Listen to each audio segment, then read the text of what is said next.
Bob, it just seems like the theme across all of these southeastern states lately is just flooding, flooding, flooding. And of course, the Harvey victims, it's hard to watch all of the video. It just, you think it's going to stop, and people are still facing new challenges, even in Houston, where you said, like you said, the rain stopped. Yeah, it stopped, but it still goes on. And it's going to go on for a long time, too. Even though some of the places are receding the water, it's still rising in some others. You saw that in that story. Yeah, devastation. It's the worst flooding, it looks like, in the history of the United States, which is just pretty incredible, you think about it. This is a beautiful shot here along the Suncoast. We had a lot of these sent in to pics at mysuncoast.com. This one from Janet at Nokomis Beach. Those rays that you see there are from storms off in the distance. The sun had already gone below the horizon there, but the storms were still peaking up, so it creates these shadows in between the rays of the sun there. They're known as crepuscular rays, and a beautiful shot it was. Now, sunset out on the bay tonight from the Van Wezel webcam, showing clear skies and not much rain in the forecast today and tomorrow. Things are staying pretty dry, and it looks like as a result of this dry air that's in place, and some of that dry air to the west of Harvey continues to work its way in, so the showers are still strong in some areas, but not nearly as I said, intense as they once were just a couple of days ago, but still raining into portions of northern Louisiana, also into East Texas, so this is only going to cause more problems for us. No rain around. There were a few showers well east of the interstate, but that has since moved on, and we aren't anticipating much rain for the next 24 hours. Well, the moisture content is really diminished as a result of that dry air I showed you earlier, and as far as Harvey is concerned, it is no longer a tropical storm. It is just a tropical depression now as it heads off to the northeast. 81, it's warm, and the dew point high, making it feel all that much warmer. The high today was 89, the low was 74. Both are running about a degree below average. 20.97 inches of rainfall at the Sarasota Braden Airport. Nearing 21 inches for the entire month, well above average, obviously.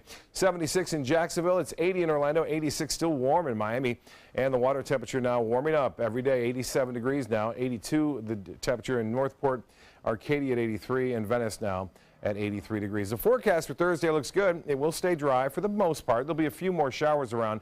Most of that action will be east of the interstate, pushing off toward the east as well.